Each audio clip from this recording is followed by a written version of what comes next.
Buenas noches, ¿cómo están? Aquí reaparece en la pantalla de TV Ciudad MBD Noticias, edición central. ¿Cómo andas, Nati? Bien, ¿y vos, Martín? Todo bien, por suerte. Bueno, ¿te parece si empezamos a compartir un montón de noticias que tenemos hoy? Sí, porque hay discusiones muy fuertes con respecto a lo que pasa en torno a Fiscalía, dicho en un sentido muy amplio. Por ejemplo, el presidente de la República, Luis Lacalle Pou, dijo que no es bueno que la discusión sobre la actuación del fiscal Raúl Iglesias se vuelva un asunto mediático. Esto tiene que ver con que en una entrevista radial el magistrado Iglesias desafió a periodistas y acusó al fiscal de corte, Juan Gómez, de ceder ante la Intersocial Feminista por ordenar una investigación sobre el archivo de 300 denuncias de presuntos delitos sexuales. Iglesias también afronta otro procedimiento interno en Fiscalía, ya que la defensa de la víctima de una violación grupal en el Cordón lo denunció por anteriores declaraciones públicas. Desde algunos sectores del oficialismo se expresó apoyo a Iglesias y se cuestionó a la Fiscalía. Consultado al respecto, Lacalle Pou dijo que por ahora el fiscal de corte, Juan Gómez, tiene respaldo. Tendremos mucha información con respecto a estos temas que se conectan, pero también a otros asuntos. Exacto, los titulares que vienen a continuación. Dos violentos episodios de balacera frente a escuelas públicas generaron conmoción entre docentes y alumnado. Persisten las presiones inflacionarias sobre los alimentos en el país. Análisis del economista Germán de Agosto.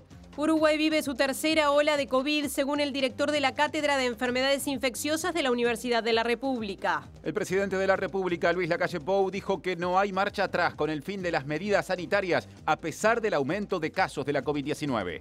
La vicepresidenta Beatriz Argimón afirmó que el fiscal Raúl Iglesias debe explicar el procedimiento de archivo de 300 causas por violencia sexual. Preocupación en el Frente Amplio por el acuerdo de cooperación militar entre Reino Unido y Uruguay.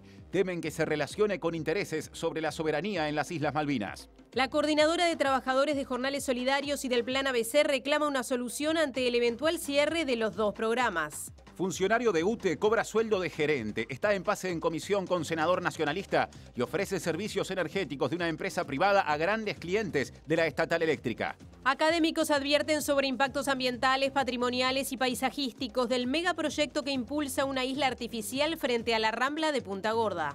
Feria del Libro Infantil y Juvenil con diversas actividades, presentaciones de libros, espectáculos, narraciones y charlas. Comenzaron nuevas obras de acceso a las termas del Arapey en Salto. El hambre en Brasil llega a nivel récord por pandemia y supera la media mundial. Pueden escuchar por Uniradio 107.7 FM, Montevideo y área metropolitana, y también en la web. Exacto, uniradio.edu.uy. Tenemos móvil de arranque pronto, Nati. Exacto, y nos vamos... ¿a dónde nos vamos, Creo Martín? que tu tocaya de Brun anda en la vuelta. Bien. ¿Qué tal, compañeros? Estamos en Ademo aquí justamente porque en el día de hoy se dieron dos hechos violentos y además de extrema inseguridad en las afueras de dos centros educativos. En una de las escuelas, un tiroteo que se producía en la parte de afuera terminó impactando un proyectil en los vidrios de un salón con niños adentro. Todo esto sucedió en pleno horario de las escuelas. Y en la otra escuela fue una persecución policial con un delincuente que también intercambiaron proyectiles frente a los niños en el horario que estaban ingresando. Sobre esto vamos a estar desarrollando la situación. Estuvimos en una de las escuelas, pero también vamos a estar hablando con la secretaria general de Ademo Montevideo. Gracias, Natalia. Además de estos avances desde fuera de estudios, hay avances aquí nomás. Exacto, porque tenemos aquí a nuestra compañera Julieta Núñez Tomás. Juli, ¿cuál es el tema de hoy? ¿Cómo están, compañeros? Hoy vamos a hablar de los acuerdos de precios. Ustedes se deben de acordar porque los informamos este año, a principios de año, más o menos por marzo, y además fue algo que se escuchó bastante también en el pasado, durante la pandemia, como una estrategia para intentar contener la inflación, para intentar contener la suba de precios. Es estos acuerdos que se dan entre algunos sectores en particular, en este caso, que lo que definen es que el precio de determinados productos se va a mantener por un tiempo determinado. determinado. Lo que sucede es que hay quienes dicen, hay economistas que plantean y también hay personas dentro de la órbita o bajo la órbita del Ministerio de Economía y Finanzas que plantean que estos acuerdos de precios son ilegales y que violan la normativa que refiere a la defensa de la competencia legítima. Así que vamos a profundizar sobre esto, vamos a contar con algunas voces que plantean tanto los peligros de estos acuerdos de precios, también sus beneficios, evidentemente, pero la discusión sobre si son ilegales o no y qué debe hacer el gobierno. Gracias, Juli. Nos quedamos con ese adelanto. Y si te parece, volvemos ahora a modo de resumen de opiniones al tema de arranque, Nati. Exacto, las polémicas en Fiscalía. ¿Qué se dijo? Me gustaría también que algún periodista que anda diciendo determinadas cosas por ahí, que venga y me lo diga en la cara. Es un trabajo cotidiano que hacemos desde Políticas Públicas. Nosotros periódicamente hacemos informes sobre el funcionamiento de la Fiscalía en general y de las diferentes unidades fiscales. Para nombrar un fiscal de corte se necesita una mayoría especial. Supongamos, no lo estoy dando por hecho, pero supongamos, vamos a hacer el escenario que la coalición no está de acuerdo con el fiscal Gómez. Supongamos que es así, no alcanza. Porque necesitamos una mayoría especial. Antes de la calle Pou vimos y escuchamos a Sebastián Pereira de Políticas Públicas de Fiscalía y al comienzo al fiscal de Delitos Sexuales Raúl Iglesias. Ya volveremos sobre ese asunto. Exacto, y volvemos también con nuestra compañera Natalia de Brun, allí a la Casa del Maestro. Natalia. Bien, lo que yo les adelantaba, estos dos hechos que se dieron en una escuela del barrio La Valleja, esto fue lo que sucedió, que había un tiroteo afuera de la escuela y un proyectil de las balas terminó impactando en un vidrio, en una ventana de uno de los salones donde se estaba dando clases. Por suerte no hay heridos que lamentar y no sucedió nada, simplemente es el impacto, digamos, en el vidrio. Pero en otra escuela, ya más cerca de Toledo Chico, estamos hablando, en esta escuela lo que sucedió fue lo siguiente: se estaba dando un asalto a la vuelta de la escuela, la persecución policial termina en que hay una balacera, se produce una balacera entre el delincuente y el policía, y esto fue en el momento que estaban ingresando a la escuela los alumnos y fue en la puerta además, ¿no? Este intercambio de balas fue justamente en la puerta de la escuela, en la misma calle donde iba pasando, y bueno, todo un impacto en la comunidad educativa. Nosotros estuvimos en esa escuela, estamos hablando de la escuela 233, veamos qué fue el testimonio que nos contaban una de las alumnas de lo que vivió, lo que vio. También hablamos con una mamá y con los consejeros que también se hicieron presentes y visitaron ambas escuelas para, bueno, interiorizarse de este asunto y además también hablar con el Ministerio del Interior. Yo sé que robaron la ANCAP y habían 5 señores que entraron, robaron y vino la policía y después detuvieron a los 4 y uno se escapó en una pollerita para acá abajo y empezaron a los tiroteos. Estaban todos afuera esperando a que entren para el portón. No hay seguridad para los niños de la escuela, no hay seguridad para los padres, no hay seguridad para nadie. Es un disparate, venís caminando y una bala perdida igual, ¿entendés? Estaban todos afuera. Estaban todos afuera los chiquilines. Todos afuera, incluso los padres se metieron hacia adentro del comedor de la escuela. Mi nena me contó que hoy no hicieron gimnasia, tuvieron que estar adentro de un salón. Por esto, porque no hay seguridad. Y ella me contó que estaba sentada en el portón cuando estaban a los tiros, digamos, cuando estaban a los tiros. Y mi nena lo que me cuenta en la escuela, los nervios que ella pasaron. Yo soy una persona que tengo miedo de salir a la calle. Y hoy con lo que pasó, más miedo me dio por mis hijas, ¿entendés? Porque vos la mandás a la escuela, a la nena, y decime, lo mismo que el liceo. En el liceo mi hija, en el salón, se metieron para adentro con un arma blanca. Bueno, esto te plantea un tema sumamente delicado, que es el tema de la seguridad ya física de niños y de adolescentes que están en sus instituciones educativas. Nosotros estamos planteándole a primaria que pueda poner algún equipo en el día de mañana para trabajar con los chicos que deben haber quedado nerviosos y angustiados. Un oficial de policía vino a dar las explicaciones que el Ministerio del Interior creía pertinentes, pero bueno, nosotros creemos que hay que mejorar mucho el trabajo conjunto entre la Administración Nacional de Educación Pública y el Ministerio del Interior, a los efectos de que haya ciertos criterios para los procedimientos policiales en situaciones como esta. Bien, ahí era lo que yo les comentaba, ¿no? Cuando estuvimos hablando con ellos, viendo lo que había sucedido, fuimos a la salida de la escuela. Esto, como yo les explicaba, sucedió en el ingreso de la escuela, debieron protegerse también en un salón. La directora enseguida abrió las puertas, el portón, para que los niños pudieran ingresar, también los padres, y estar en resguardo.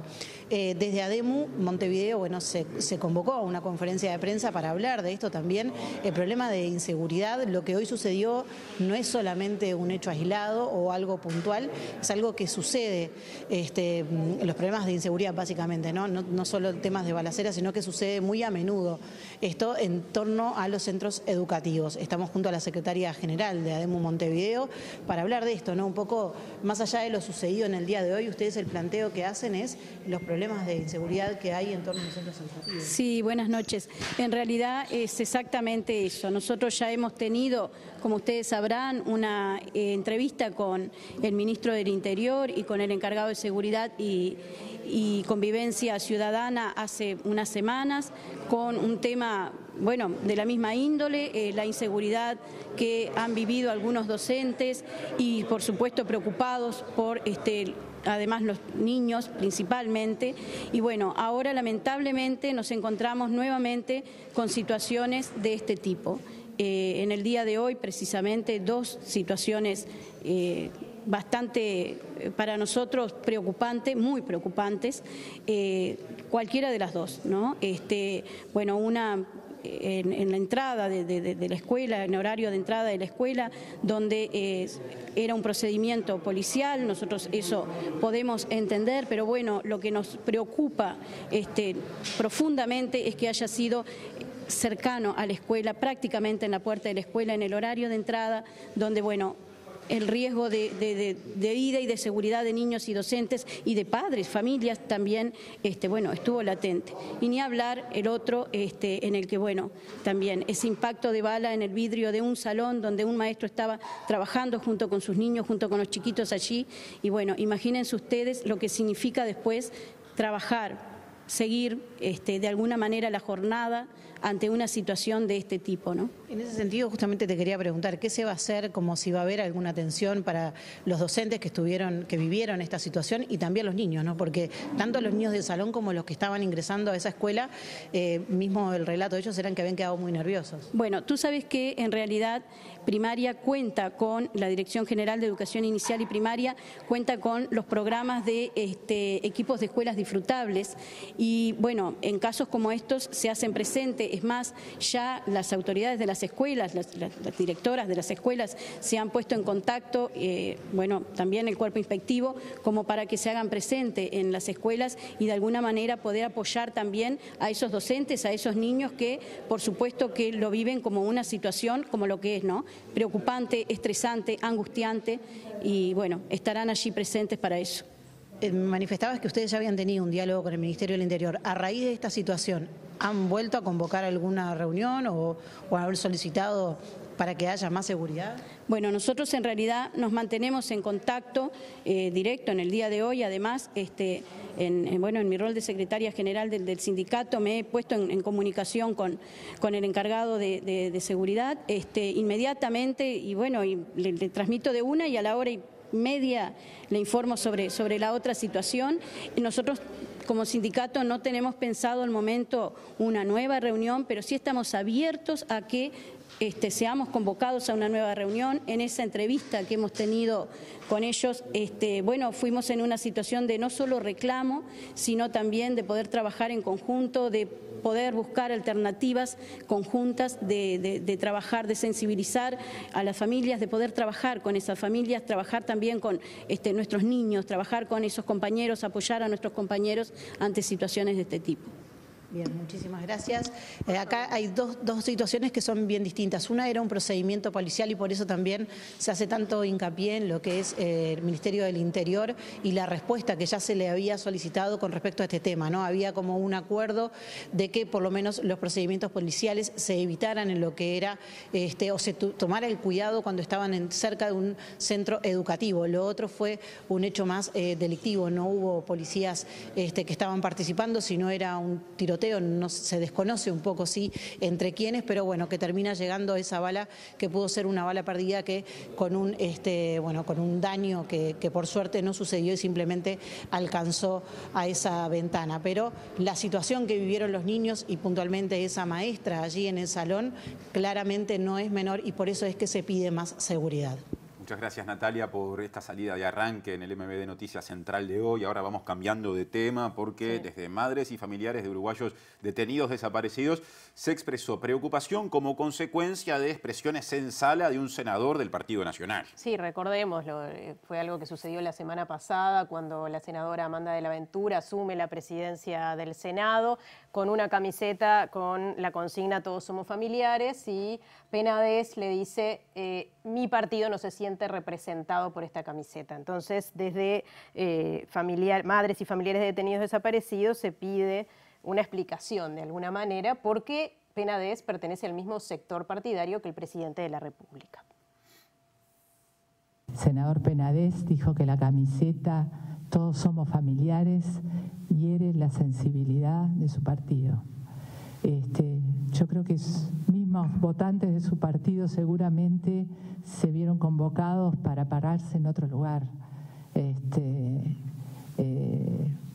Creo que no tiene mayor comentario más que ese, ¿no? Esa expresión realmente tremenda. ¿Qué va a hacer? ¿Va a seguir en la línea de no buscar o va a seguir en la línea de buscar? Fue un gran error político, me parece, y si piensa de esa manera, bueno, es hora de ponerse a tiro con lo que se han comprometido, en definitiva, ¿no? Esperamos, si es posible, una disculpa del senador Penades. Bueno, lo decíamos al inicio, el presidente de la República, Luis Lacalle Pou, dijo hoy que por ahora el Poder Ejecutivo no le ha sacado el respaldo al fiscal de corte Juan Gómez. Sí, agregó incluso que aún cuando en algún momento pudiera haber disconformidad, no se podría hacer nada porque para que en su cargo termine habiendo otra persona en Fiscalía de Corte, digamos, o al frente de Fiscalía, se precisa una mayoría especial en el Parlamento, por lo que no alcanzaría con los votos del oficialismo. Nosotros heredamos una situación en la cual el fiscal Díaz renuncia, queda el fiscal Gómez. Ustedes saben bien, o no sé si saben bien, por lo menos está bueno comentarlo, que para nombrar un fiscal de corte se necesita una mayoría especial. Supongamos, no lo estoy dando por hecho, pero supongamos, vamos a hacer el escenario que la coalición no está de acuerdo con el fiscal Gómez. Supongamos que es así, no alcanza. Porque necesitamos una mayoría especial en el cual deberíamos de tener votos de la oposición.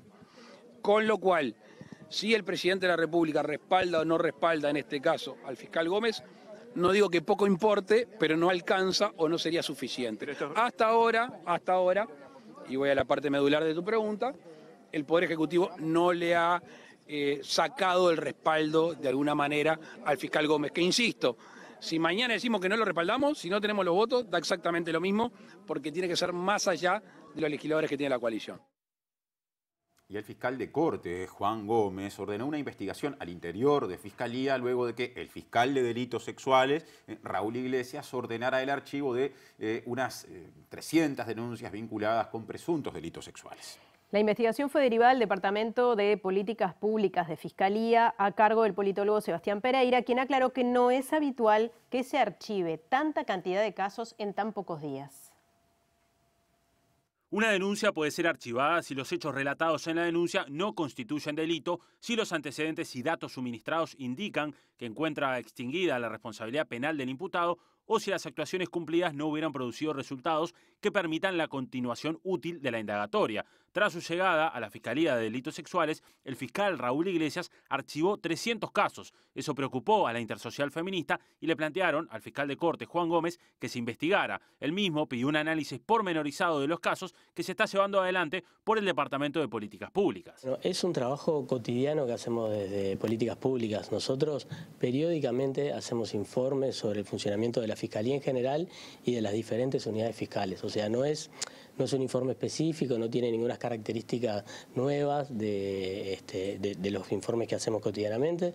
Nosotros siempre informamos la evolución de los casos que se formalizan, la evolución de los casos que llegan a condena, la evolución de los casos que se archivan, por algunas características en particular, por tipo de delito, no tiene ninguna característica en particular. Lo que sí me parece importante dejar claro es que nosotros presentamos datos estadísticos. Nosotros en ningún momento ingresamos a analizar la sustancia de cada caso, no podemos, es más, no está dentro de nuestra competencia, pero además no tenemos ni siquiera la posibilidad desde lo que brinda el sistema informático de ingresar a los casos que tienen asignado cada uno de los fiscales. No podemos ingresar a eso y por tanto no podemos ver esa información. Lo que sí vemos son los números globales, la evolución de cada fiscalía, cómo viene trabajando y cómo va trabajando, por tanto, la sumatoria, la fiscalía en general y qué eficacia tiene la fiscalía en lo que es en la imputación de los delitos. No es habitual.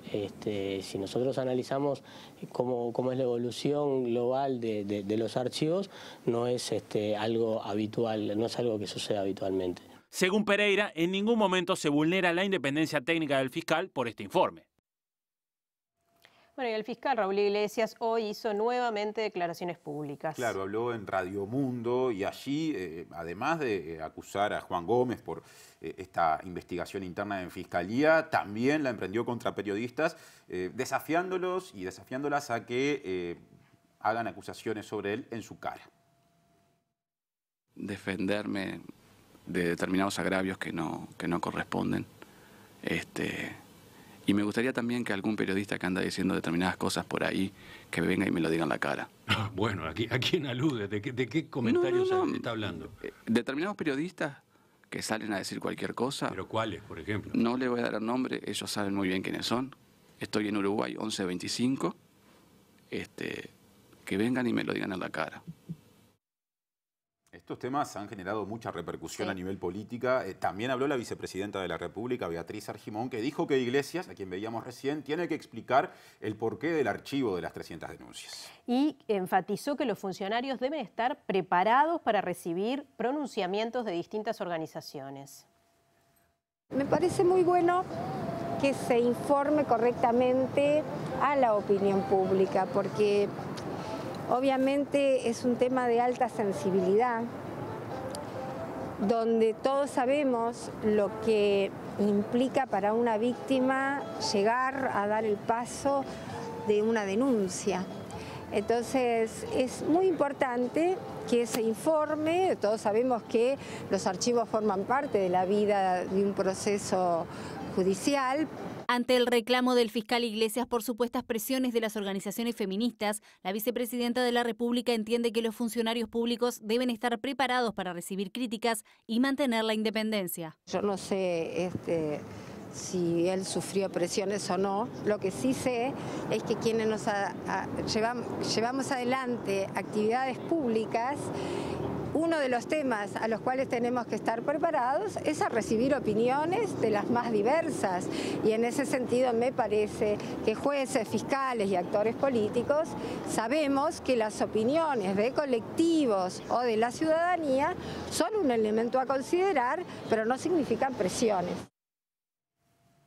Bueno, cambiamos de tema. El senador del Frente Amplio, Daniel Cayani, afirmó que a su partido le preocupa el acuerdo con Reino Unido. Claro, porque esto involucra entrenamiento de personal de Fuerzas Armadas, ¿no? Y claro, y entiende que a priori hay dudas con respecto a asuntos muy sensibles como la soberanía de Malvinas.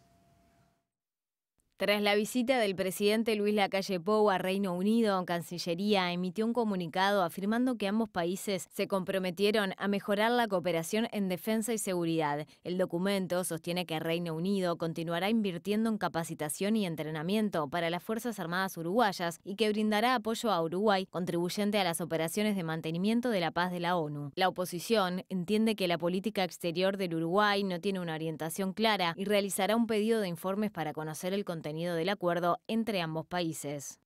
Lo que decimos es que el contexto de un acuerdo en materia de defensa y seguridad en nuestro hemisferio, y sobre todo por los intereses de Gran Bretaña en la región, nos preocupa que pueda estar por lo menos vinculado a aspectos que hacen a la soberanía de las Islas Malvinas por parte de Argentina, y eso seguramente vamos a querer conocer un poco más el alcance del mismo.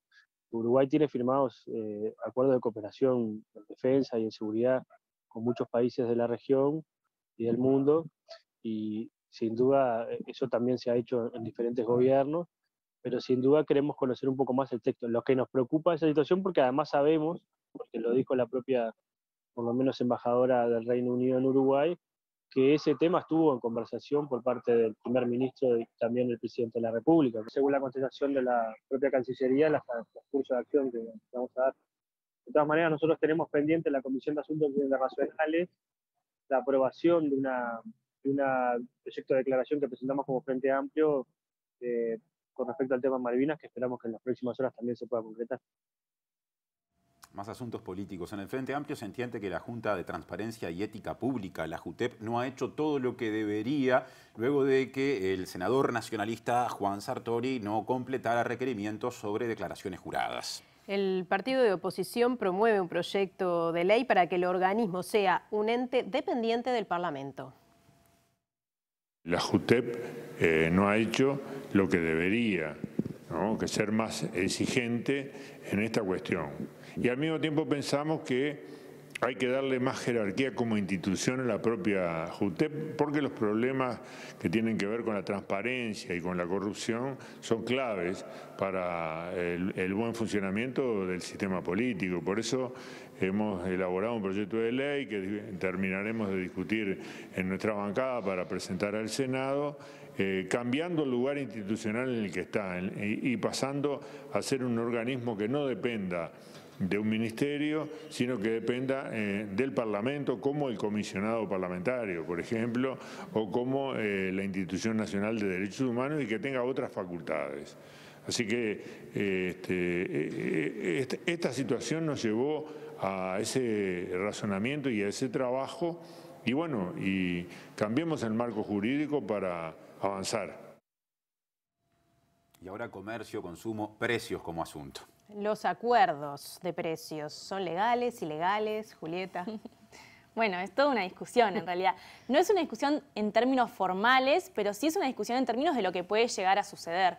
Quería comenzar haciendo un poco de historia de lo que ha sucedido con los acuerdos de precio, por lo menos en el último tiempo, porque además volvieron de alguna manera a estar en agenda vinculados a la pandemia y a la crisis económica vinculada a esta pandemia, y también a la suba de precios. Lo que sucedió en primera instancia, y cuando se empezaron a prender las alarmas, o por lo menos las voces vinculadas a la economía empezaron a hablar sobre esto, fue en mayo de 2020. De hecho, hay en este momento aún subida una nota de Presidencia que dice que, como parte de las medidas implementadas en la emergencia sanitaria por la pandemia de COVID-19, el Poder Ejecutivo, comerciantes, intermediarios y productores compartieron una propuesta para que por 3 meses no se aumenten los precios de la canasta básica de alimentos y de higiene. Esto es un acuerdo para no subir los precios, es decir, para fijar determinado precio en estos productos por un tiempo determinado. Más cerca en el tiempo, en el 15 de marzo de este año, consultados sobre lo que está sucediendo, recuerden que fue una discusión intensa que hubo sobre el precio de algunos alimentos de la canasta básica en ese momento, el presidente de la República, Luis Lacalle Pou, dijo en una conferencia de prensa que lo que se puede hacer por parte del gobierno y por parte de privados para mantener los precios de la canasta básica lo iban a hacer, aunque a esto no lo llamó acuerdos de precios. Nosotros en ese momento consultamos al presidente de Cambau, Daniel Fernández, y él nos dijo que sí, que la intención era hacer un acuerdo de precios, que era una medida positiva y que estaban esperando el llamado del gobierno para ponerse en marcha. Y luego lo que sucedió, bueno, lo que ya conocemos, un acuerdo vinculado principalmente a la carne vacuna y también avícola, la carne de pollo, y a los huevos.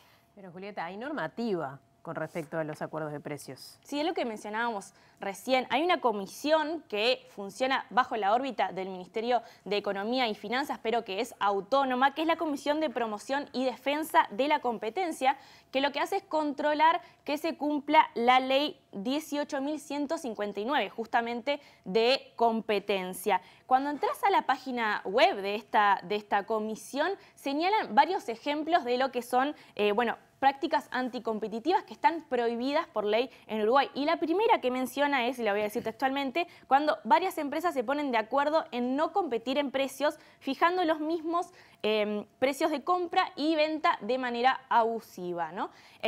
Esto obviamente que es difícil interpretarlo en este escenario en el que el acuerdo se da justamente para evitar que los precios suban y que la gente pueda seguir accediendo a los mismos productos y sobre todo los productos de canasta básica. Pero tiene algunos problemas asociados y los vamos a desarrollar más adelante. Una de las personas que estuvo como muy vinculada a esto desde el principio fue el economista Sebastián Fleitas, que lo que hizo ahora recientemente fue emitir una consulta a esta comisión por los posibles hechos ilegales vinculados a estos acuerdos de precio. Y lo que hizo esta comisión fue ratificar que esta era una práctica ilegal y decir que lo va a investigar. Nosotros hablamos con Luciana Macedo, que fue integrante de esta comisión, fue presidenta de esta comisión. Ella es economista, es magíster en economía y es especialista en términos de competencia. Ella estuvo en su cargo, estuvo dentro de la comisión hasta marzo de 2021. De hecho, cuando se dieron estos acuerdos de precio de 2020, ella estaba dentro de la comisión. Ahora ya no lo está. Nosotros decidimos hablar con ella y ella mencionaba justamente algunos problemas vinculados a esta práctica, tanto por su cuestión vinculada a la ilegalidad como con su efectividad. Vamos a escucharla. Si bien acuerdos, digamos, en estos casos que tú mencionás, serían acuerdos como buscando, digamos, una reducción de los precios, la medida, está mal. Primero que no en mi opinión, no logra el objetivo buscado, que sería combatir la inflación. O sea, no es una medida adecuada en ese sentido, y además es algo ilegal, como te decía, justamente que va en contra de todo lo que es los principios de la normativa de competencia, y justamente genera antecedentes negativos. Me parece muy negativo que desde el Poder Ejecutivo, desde el Ministerio de Economía, se esté, digamos, si bien supuestamente es con un fin de que no aumenten los precios, de combatir la inflación de alguna manera, me parece muy negativo. Ya te digo, además de que es ilegal, me parece muy negativo como señal. Ilegal y negativo. Fue categórica la ex integrante de la comisión. ¿Qué va a pasar ahora? ¿Qué hay que esperar ahora, Juli? Bueno, hay que esperar que continúe la investigación. Lo que pasa fue que nosotros estuvimos investigando un poquito, consultando en realidad más bien a fuentes cercanas a estos procesos, y lo que nos decían es que no es tan sencillo que se pueda comprobar esta ilegalidad. De hecho, es bastante complicado porque los procesos asociados a esta práctica no están tan claros. No nos decían a nuestras fuentes que no es como decir, bueno, anunciaron públicamente en una rueda de prensa que se iba a hacer esto, bueno, entonces ya se puede sancionar, ¿no? Esa es la segunda parte y, bueno, queda un proceso de investigación que no sabemos 100% en qué va a derivar. La noticia, digamos, o lo que hay que destacar es que están reconociendo públicamente que es una práctica ilegal y que a todas luces está sucediendo o sucedió por lo menos 2 veces en este corto periodo de tiempo. La ley tiene previstas sanciones para este tipo de cosas. Lo que hay que ver es si efectivamente esto se investiga, se comprueba y si se sanciona. Y eso, de alguna manera, bueno, da para pensar cuál es el nivel de autonomía que tiene esta comisión para actuar. Si efectivamente, frente a una práctica ilegal, logra hacer una investigación exitosa, logra comprobar esto y finalmente sancionarlo. ¿Cuáles son las medidas recomendadas en situaciones como esta? Bueno, en realidad el gobierno tiene muchas cosas que puede hacer en este caso, ¿no? Cuando dice públicamente que quiere por lo menos ayudar a que las personas puedan seguir comprando, no sé si en el mismo precio, pero sí con la misma comodidad o de la misma manera que estaba comprando los alimentos, aunque haya modificaciones en todo el entorno de lo que tiene que ver con las compras y los salarios, por ejemplo. Hay varias medidas que puede tomar, pero hay medidas que están vinculadas a esto en particular, que tiene que ver con los precios, que son estas medidas que controlan los aranceles o que, por ejemplo, controlan el IVA, ¿no? Que quitan el IVA. De hecho, el gobierno hizo o promovió varias de estas iniciativas vinculadas a el IVA, junto con estas otras medidas de medidas o, bueno, iniciativas del sector privado también en conversación, por lo menos con el gobierno, de acuerdo de precios. ¿Por qué se recomiendan estas y no la de acuerdo de precios? Bueno, sobre eso hablamos con el doctor en Economía y profesor de la Facultad de Ciencias Sociales, Leandro Cipitría, que nos mencionaba que conviene en estos casos tener medidas menos intrusivas y nos explicaba por qué no se recomienda, en términos de lo que puede llegar a suceder mismo con los productores, con los privados, este tipo de cuestiones como son los acuerdos de precio. Este es un instrumento que se ha utilizado mucho. Y como se ha utilizado mucho, los agentes, uno aprende. Este es un juego dinámico, no es un juego estático. No importa lo que pase ahora, importa que cuando suban los precios de nuevo o haya otra crisis, me van a volver a sentar a decirme que aguante los precios. Y lo que pasa es que los agentes van a aprender, ¿sí? Como los perros de Pavlov, van a aprender y lo que van a hacer es aumentar los precios antes de que los llamen para que cuando les pidan mantenerlos, volver al precio que querían tener. Esa es la estrategia que yo haría la segunda vez que me llaman. La segunda vez que me llaman, yo subo los precios antes y te digo que los bajo y los mantengo en el nivel que estaban o que querían tenerlos. Entonces, ¿por qué? Porque todo esto se habla, se sabe, se empieza a decir, empiezan a hablar, los llaman, tienen reuniones y yo lo que hago es mientras moverme o tratar de hacerlo antes. En los hechos hubo unos aumentos, si ustedes se fijan en el IPC, hubieron aumentos muy importantes en los precios desde enero, que están subiendo bastante los precios, y eso puede ser señal de muchas cosas. Estoy hablando del índice agregado, no para bienes específicos. Sí hubo un aumento importante en el precio de los alimentos, casi de 1,5%, 2% casi los últimos 4 meses.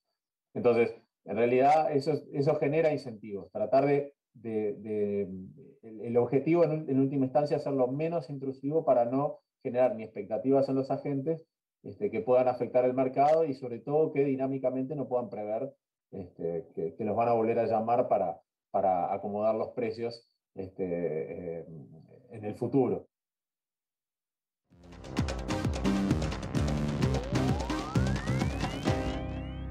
Informe a columna. El hambre en el mundo lamentablemente nunca ha dejado de ser desde hace mucho tiempo o quizá a lo largo de la historia un problema, pero si venimos a este tiempo, ahora parece que ese problema recrudece. ¿Y cuál es la situación de Uruguay, por ejemplo? Para eso tenemos a nuestro columnista Germán de Agosto, ya pronto para contarnos un montón de cosas. ¿Cómo están? ¿Todo bien? Todo bien, Germán. Bueno, entonces vamos a arrancar directo. Si, por ejemplo, miramos la primera placa, lo que vamos a tener es una portada muy sugerente y muy descriptiva de la revista The Economist, que siempre se caracteriza por tener portadas de alguna manera que realmente plasman los fenómenos, y en este caso lo que vemos es justamente el fenómeno que hacían referencia recién en relación al problema del hambre, que surge de una tormenta perfecta que se ha ido gestando en los últimos 2 años y empieza los precios de alguna manera de los alimentos y en general los precios en general con la recuperación de la pospandemia, cuando toda la demanda contenida por las medidas de restricción a la movilidad en el mundo se afloja. Eso supone un primer impulso a los precios. Luego tenemos también las disrupciones o las interrupciones de las cadenas de suministros. ¿Qué son las cadenas de suministros? Básicamente todo lo que usamos recorre el mundo de partecitas y se va ensamblando. Podemos pensar como una cadena de ensamblaje que recorre todos los países, y esas son las cadenas de suministro. Las 2 crisis que tuvimos, la pandemia y la guerra, alteran ese funcionamiento y eso supone escasez de determinados bienes, y eso es un segundo golpe sobre los precios. Luego tenemos el cambio climático, un fenómeno que viene operando gradualmente desde hace décadas y que hoy empieza a tener manifestaciones más evidentes en torno a la productividad del sector agrícola, el rendimiento que dan las cosechas, en torno a los fenómenos climáticos extremos que se han triplicado en relación a las últimas 4 décadas. Y luego tenemos también el efecto de la guerra, que eso tiene un efecto directo porque los grandes jugadores en los mercados de alimentos justamente están involucrados en el conflicto bélico, y porque a raíz de ese conflicto bélico y de toda la escasez que se viene generando a partir de esa confluencia de eventos, genera lo que estamos viendo ahora: restricciones a las exportaciones de los productores de alimentos. Por ejemplo, India, segundo productor de trigo, acaba de suspender las exportaciones justamente de trigo porque una parte importante de sus cosechas se vio afectada por una ola extrema de calor. Entonces, pasando raya, justamente lo que tenemos es lo que Naciones Unidas numeró como una crisis sistémica del hambre. Hay una porcentaje muy alto de la población, más de 320 millones de personas que hoy tienen inseguridad alimentaria aguda. Antes de la pandemia, en el 2019, ese número andaba en 120. O sea, casi se triplica en los últimos 2 años a raíz de la confluencia de todos estos fenómenos que estamos describiendo y que tiene un alcance global. Si ahora miramos en la segunda placa, lo que vamos a poder ver son 2 casos particulares. El caso de los cereales, en particular ahí adentro está el trigo, que el trigo tuvo un aumento del 70% en el último año, ¿sí? Y principalmente los aceites, que ahora vamos a ver cómo pega eso en Uruguay. Porque los aceites están pero muy lejos de lo que fueron los máximos históricos, que eso es lo que estamos viendo ahí por la crisis del 2008. Realmente estos son 2 de las principales manifestaciones que está teniendo hoy esa sucesión de eventos que describimos en la placa anterior. Y sobre el trigo en particular vamos a ver presiones adicionales vinculadas a esta decisión de India, segundo productor, de justamente suspender la venta al resto del mundo de su propia producción. O sea, cómo ahora pasamos de lo que sería el plano global y este fenómeno que tiene carácter global a lo que es Uruguay, eso lo tenemos en la tercera placa, donde tenemos las 2 manifestaciones.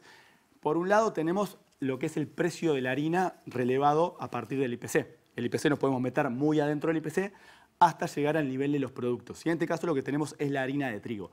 En rojo, solamente a efectos de tener una referencia, está la evolución de los salarios, ¿sí? Y obviamente el precio de la harina, que ya había sido impulsado al alza cuando arrancó la pandemia, cuando saltó el dólar, porque justamente el dólar es central, porque son bienes que se comercializan internacionalmente y por ende son sensibles a lo que pasa con el tipo de cambio, lo que tenemos es que ya había aumentado a ritmo de un 20% anual y hoy sigue aumentando y sigue creciendo porque este es el dato que tenemos de abril y las últimas noticias que tenemos en torno a las perspectivas para la harina no son buenas, ¿sí? Claro. El trigo representa el 60% del costo de la harina. Claro. Eso quiere decir que un 10% de aumento del trigo se traduce más o menos en un 5% del aumento del trigo.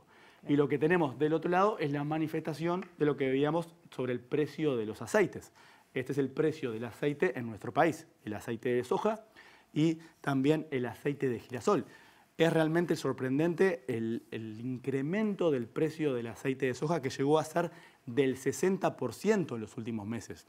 Si bien baja y parece que es bastante empinada el descenso del precio, sigue estando en niveles del 35% interanual. Eso es comparando abril contra abril del 2021. ¿Y cómo impacta eso en el precio de otros productos? Y eso después, si vos seguís moviéndote para atrás en la cadena de producción, te va impactando en todos los panificados y en todos los costos que usan como insumo aceite, harina y el resto de los costos de producción.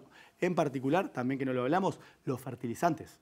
Rusia exporta fertilizantes para 129 países y los fertilizantes son un costo importante de la producción agrícola. O sea que por ese lado también es otra cosa que va sumando a todo esto y que está generando que, si bien las presiones, ¿sí?, pueden pensarse principalmente en el lado de los aceites que han ido disminuyendo, las últimas noticias suponen que la presión no va a ser tan transitoria que se podía imaginar y con el problema de los alimentos lo vamos a seguir percibiendo. Una cosa, Germán, que pienso mientras te veo, ¿no? Uruguay es productor de todos estos productos que están, o por lo menos de los 2 grandes grupos de productos que aparecen allí reflejados. Digo esto porque en un contexto de crisis mundial, capaz que un primer razonamiento puede llevar a pensar, bueno, los países que producen tienen menos dificultades o deberían tener menos dificultades de precio que otros, pero vemos que eso no es tan lineal. Y eso no es tan lineal porque en definitiva vos tenés economía de mercado.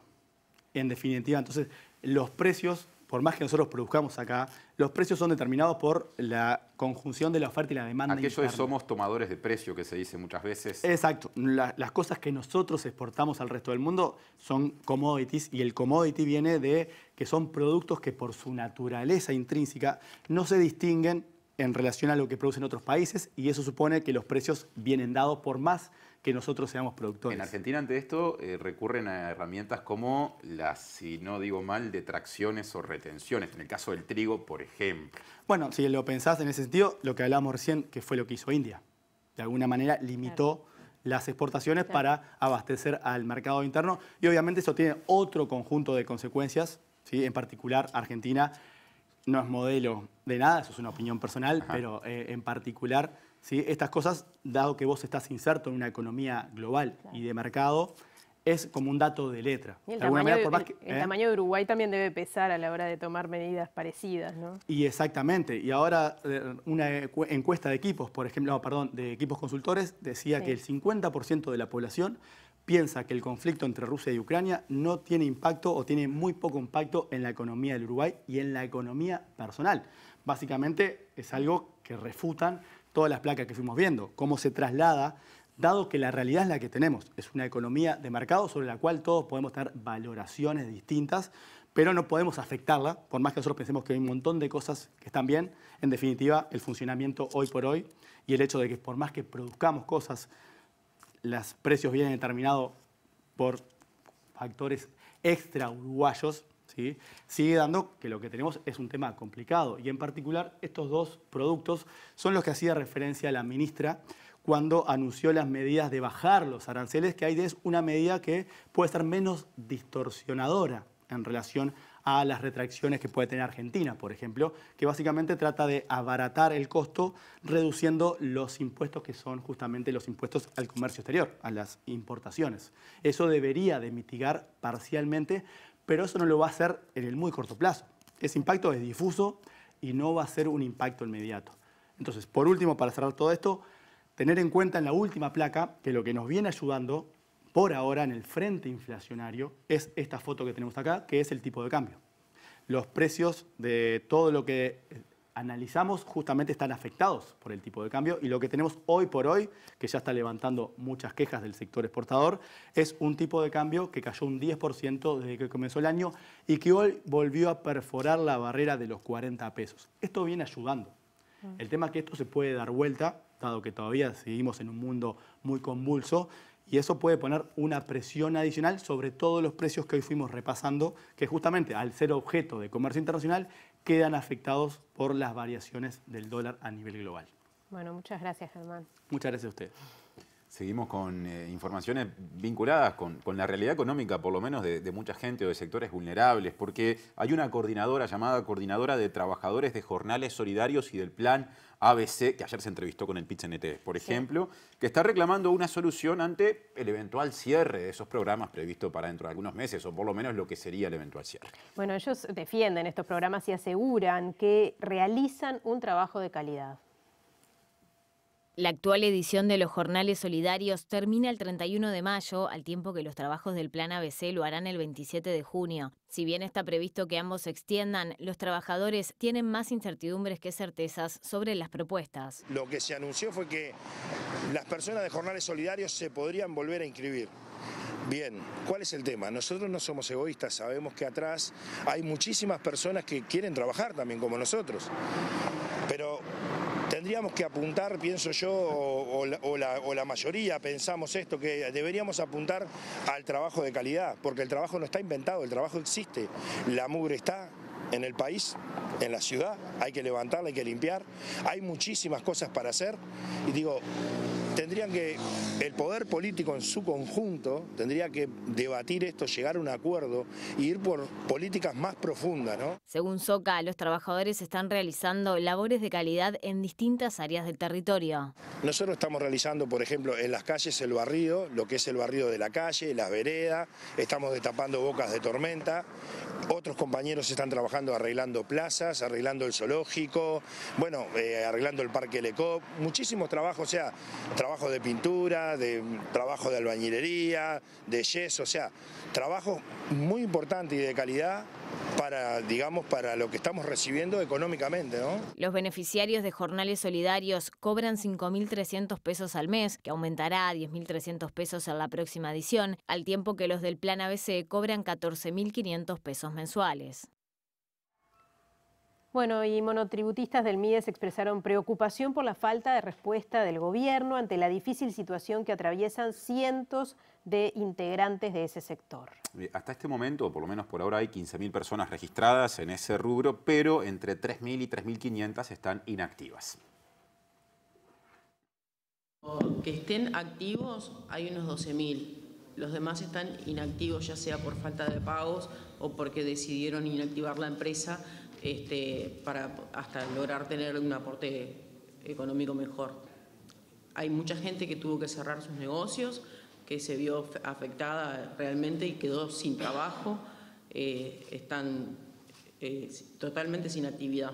Monotributistas y representantes del PIT-CNT se reunieron con autoridades del Ministerio de Trabajo y del MIDES y presentaron 3 propuestas: el pago de 2 PPC mensuales a cada monotributista por un año, la exoneración del 50% en aportes patronales y el incremento del pago diario por seguro de enfermedad, pero aún no tuvieron respuesta. Abarca muchísima gente, la mayoría son de bajos recursos, MIDES ha ayudado a gente que no estaba regularizada y lo hizo monotributista MIDES, pero no tenemos el sostén económico que la pandemia, lo poco que había se terminó y lamentablemente, como dijo la compañera, muchos compañeros, más de 3.000 están inactivos y no podemos volver a lo que era antes de la pandemia y no estamos siendo escuchados.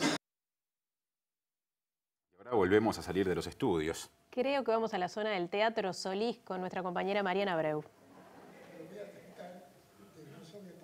Compañeros, buenas noches. Estamos en el Teatro Solís porque aquí se está desarrollando un concierto de la Orquesta Filarmónica de Montevideo en homenaje a Federico García Vigil, el maestro García Vigil, a 2 años de su fallecimiento. García Vigil, quien fue justamente director de esta orquesta, pero también de otras orquestas, no solamente del Uruguay, sino de varios países del mundo. Además, compositor, docente en la Escuela Universitaria de Música, director de ópera también, reconocido aquí en nuestro país y en el exterior. Los dejamos con estas imágenes del concierto en homenaje a García Vigil.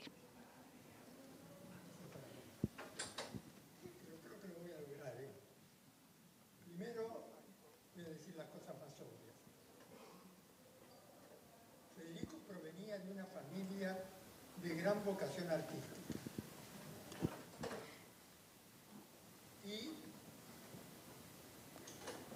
Bueno, recién se hizo alusión a lo que es la trayectoria a lo que fue la trayectoria de García Vigil, como decía, una personalidad destacada, ¿no?, para nuestra cultura, pero también reconocido en diferentes partes del mundo, director de ópera, compositor, no solamente de la música clásica, sino también incursionó en varios otros géneros musicales. Recién se pasó un video que mostraba fragmentos de una entrevista, de sus propias palabras, repasando su carrera. Hay personalidades aquí, autoridades en este concierto en el Teatro Solís que está llevando adelante la Orquesta Filarmónica de Montevideo.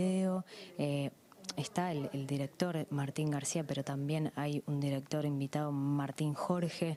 Se están haciendo las obras de Federico García Vigil, se están tocando Andante para cuerdas, Misa de Requiem para Aníbal Troilo, Suite de la Ópera 2, variaciones sobre un tema de Rubén Rada. En fin, estos son las composiciones que van a escuchar las personas que se arrimaron aquí al Teatro Solís. Muchísima gente, sala llena, repleta, la verdad. Y bueno, es un día de homenaje y bastante emotivo. Está la familia también de García Vigil aquí.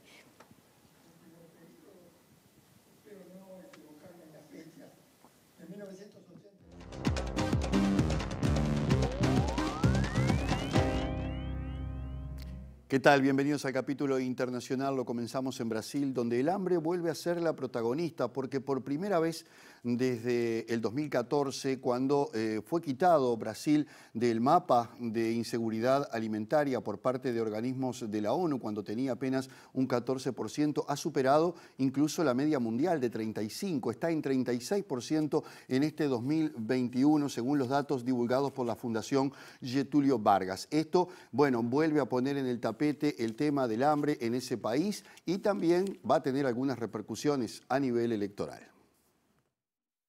De acuerdo con el informe del prestigioso Centro Privado de Estudios Económicos y Sociales, la inseguridad alimentaria en Brasil afecta principalmente a las familias más pobres, a las mujeres y a las personas de entre 30 y 49 años, cuyos domicilios son los que tienen mayor número de hijos. El estudio analizó para Brasil los datos de una encuesta que la firma Gallup World Poll realiza anualmente en cerca de 160 países desde el 2006, lo que permite la comparación mundial y que preguntó entre agosto y noviembre del año pasado a 125.000 encuestados de todo el mundo si las personas no tuvieron dinero para alimentarse a sí mismas o a sus familias en algún momento en los últimos 12 meses. Según la Fundación Getúlio Vargas, pese a que Brasil consiguió importantes avances en la lucha contra el hambre desde que el entonces presidente Lula da Silva puso en marcha programas ejemplares para reducir la pobreza, la situación se agravó con la recesión que el país vivió en 2015 y 2016 y más recientemente con la crisis generada por la pandemia de COVID. Entre el 20% de los brasileños más pobres, la tasa de inseguridad alimentaria saltó desde el 53% en 2019 hasta el 75% en 2021 y se ubicó muy por encima del promedio mundial para este segmento y equiparada al promedio de los países con mayores tasas como Zimbabue, mientras que la tasa de inseguridad alimentaria entre las mujeres en Brasil se elevó al 47% contra el 26% entre los hombres, un porcentaje muy superior al promedio mundial. Y antes de meternos en la próxima noticia para referirnos a Brasil, una encuesta que se dio a conocer hace pocas horas de Datafolha establece que Lula da Silva ganaría las elecciones con el 48% de los votos frente al 27% que esboza en esos sondeos el actual presidente Jair Bolsonaro. Incluso más, se maneja la posibilidad, contando solamente los votos válidos, que el líder del PT se imponga en la primera vuelta obteniendo el 54% de los votos. Pero hay que esperar porque eso va a ser en el mes de octubre. Más próximas están las elecciones de Colombia y también están los problemas que está teniendo la senadora Piedad Córdoba, que había sido separada de la campaña de Gustavo Petro por una serie de problemas judiciales. Ahora fue retenida y está detenida en Honduras porque cuando quiso abandonar ese país donde estuvo participando de una serie de actividades, se le encontraron $68.000 que deberá explicar de dónde salieron. El candidato del pacto histórico que apunta a ser el ganador en esas elecciones, Gustavo Petro, dijo que no tiene ni idea cuál es la situación de Piedad Córdoba con ese dinero porque ella ya está fuera de la campaña desde hace un tiempo. La senadora colombiana estará retenida durante 24 horas en una estación de policía de Tegucigalpa para justificar el origen del dinero que llevaba sin declarar al salir de Honduras, y la viceministra de Seguridad de ese país, Yulisa Villanueva, explicó que para que Piedad Córdoba quede en libertad y regrese a su destino final, el empresario de quien la congresista afirma que recibió el dinero por concepto de asesorías declare y demuestre el origen legal de los recursos o que ella misma lo justifique. El gobierno hondureño emitió un comunicado en el que reafirma su compromiso de transparencia y el respeto a las normas de migración y extranjería, y donde se menciona que la congresista colombiana ingresó al país el domingo 22 de mayo para participar de actividades de varias organizaciones de mujeres y derechos humanos, como se ha difundido en fotografías y videos en medios de comunicación y redes sociales. Mientras tanto, las principales encuestadoras de Colombia coinciden en que Gustavo Petro, del izquierdista Pacto Histórico, pasará a la segunda vuelta de las elecciones del domingo 29, aunque no está claro quién lo acompañará en el balotaje, ya que el candidato de la derecha apoyado por el gobierno, Federico Fico Gutiérrez, se estancó en la intención de voto y hoy no es del todo seguro que sea su competidor como se preveía hace un mes. En ese lapso, el empresario y exalcalde de Bucaramanga, Rodolfo Hernández, de la Liga de Gobernantes Anticorrupción, también de derecha, tuvo un fuerte crecimiento que lo pone cerca de dar una de las sorpresas de las elecciones del próximo domingo. Volvemos al escenario de la guerra en Ucrania, que ahora está concentrada en el este de ese país, más concretamente en la región del Donbass, donde se suceden los combates, y la discusión ahora es si Ucrania, para llegar a un acuerdo de paz, cederá o no esos territorios a Rusia. Así lo propuso el ex secretario de Estado norteamericano Henry Kissinger, quien dijo que era necesario para llegar a un acuerdo de paz que Ucrania cediera esos territorios a Rusia. Sin embargo, el presidente ucraniano Volodymyr Zelensky dijo que de ninguna manera Ucrania lo hará. Los combates se intensifican en el Donbass, en el este del país, donde Kiev acusa a las tropas rusas de bombardear al menos 40 localidades, al tiempo que el presidente ucraniano Volodymyr Zelensky reiteró de forma contundente que no está dispuesto a ceder territorios para lograr un pacto de paz con Moscú, que pide el reconocimiento de las regiones separatistas de Donetsk y Lugansk. El portavoz del Kremlin, Dmitry Peskov, sostuvo que espera que Kiev cumpla las exigencias de su país, entre ellas la cesión de territorios, y agregó que Ucrania necesita ser consciente de la situación para que se lleven a cabo conversaciones de paz, tras los comentarios del exsecretario de Estado de los Estados Unidos, Henry Kissinger, quien esta semana sugirió en el Foro Económico de Davos que Ucrania debería reconocer el control ruso sobre Crimea, provincia que se anexó en el 2014. En el día 92 de la guerra rusa en Ucrania, las tropas del Kremlin están cerca de rodear 2 ciudades claves en la región del Donbass, en el este del país, con constantes bombardeos de morteros que destruyen casas y matan a civiles, indicaron las autoridades locales. Aunque las fuerzas ucranianas libran fuertes combates contra los militares extranjeros, muchos estarían siendo capturados, según las declaraciones de un líder separatista prorruso que afirmó que alrededor de 8.000 soldados de Kiev se encontrarían como prisioneros de guerra. Después de la matanza a la que asistimos en las últimas horas, espantosa, en una escuela de Texas, mañana, casualmente, en Houston, se va a celebrar la asamblea de la Asociación Nacional del Rifle, el lobismo más importante que tienen las armas en los Estados Unidos. Allí van a estar el gobernador de Texas, Greg Abbott, también va a estar el senador republicano Ted Cruz y el expresidente Donald Trump. Es apenas a 500 kilómetros de donde ocurrió este hecho y seguramente va a generar muchísima polémica. Hacía 2 años que por razones de pandemia no se realizaba este evento. La Asociación Nacional del Rifle tiene programado realizar su convención anual del 2022 este viernes en Houston, con la participación de sus altos mandos y varios conservadores destacados, incluido el expresidente Donald Trump, en un momento donde se debate tanto los derechos sobre las armas como la existencia de la propia asociación. Estados Unidos necesita soluciones reales y un liderazgo real en este momento, no políticos y partidismo, escribió Trump en su red social. Por eso mantendré mi compromiso de larga data de hablar en Texas en la convención de la Asociación del Rifle y realizar un importante discurso a Estados Unidos, sostuvo el expresidente. Hasta el momento, Trump no se ha pronunciado sobre los hechos ocurridos en la escuela de Uvalde, pero la participación del exmandatario fue anunciada por la asociación el pasado 12 de mayo, asegurando que encabezará un elenco repleto de estrellas de pesos pesados políticos en una celebración de los derechos de la segunda enmienda. La convención anual de la asociación se canceló en el 2020 y 2021 debido a la pandemia de coronavirus, pero no obstante, este año la organización decidió continuar con sus planes y celebrar la reunión, justo cuando tanto los derechos sobre las armas como la propia asociación enfrentan un intenso escrutinio a raíz de las constantes y dramáticas matanzas que se producen en el país.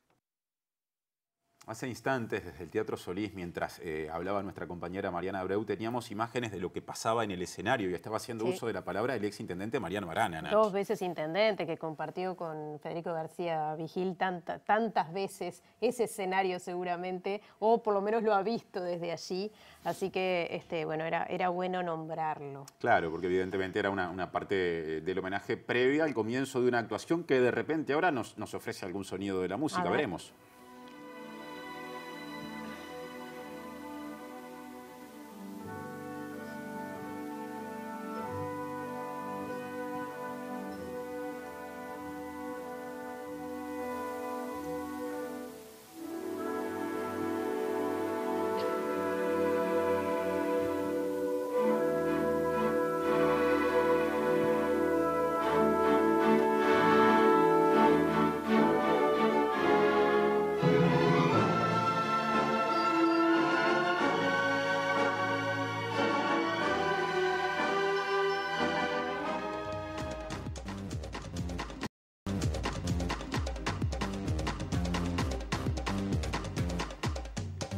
Bueno, volvemos y compartimos con ustedes un comunicado de la Asociación de la Prensa del Uruguay que salió hace minutos nada más. El Consejo Directivo Central de APU expresa su preocupación por la actitud amenazante contra colegas trabajadores periodistas asumida públicamente por el fiscal de delitos sexuales, violencia doméstica y violencia basada en género, Raúl Iglesias. Este pronunciamiento del sindicato de personas que trabajan en los medios de comunicación de este país es producto de lo que dijo Iglesias en entrevista con Radio Mundo, de la que ya hablamos, y termina afirmando el comunicado que para el Consejo Directivo Central de la APU estas expresiones destempladas y de barra brava van en contra, o mejor dicho, en contra de quienes, a su entender, o sea, según entiende el fiscal, esbozan críticas en medios de comunicación, no coinciden con el papel de representante del Ministerio Público que le compete al señor fiscal, y firma justamente el Consejo Directivo Central de la Asociación de la Prensa Uruguaya.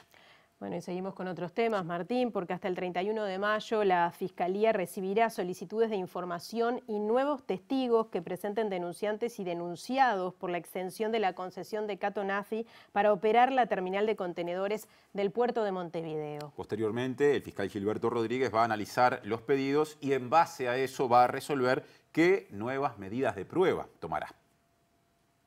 Tanto los senadores del Frente Amplio que denunciaron el acuerdo como las autoridades de gobierno denunciadas están habilitadas para solicitar nuevas pruebas y declaraciones. En la Fiscalía estiman que ambas partes lo harán y que se presentarán nuevos informes y consultas sobre el acuerdo con Catonatí. Rodríguez analizará lo presentado en base a su relación con lo que se investiga y decidirá si hace lugar a todo o parte de las pruebas solicitadas. Los denunciados son el ministro Luis Alberto Heber, el prosecretario de Presidencia Rodrigo Ferrés, el subsecretario de Transporte y Obras Públicas Juan José Olaizola y el director de la ANP, Juan Curbelo. Las empresas Catonatí y Montecón testificaron en el expediente, la primera como tercero firmante del acuerdo y la segunda como posible perjudicada por el acuerdo. Ambas fueron consultadas en el caso por las condiciones en que operan en el puerto y su vinculación con el Estado referido al trabajo en los muelles del puerto.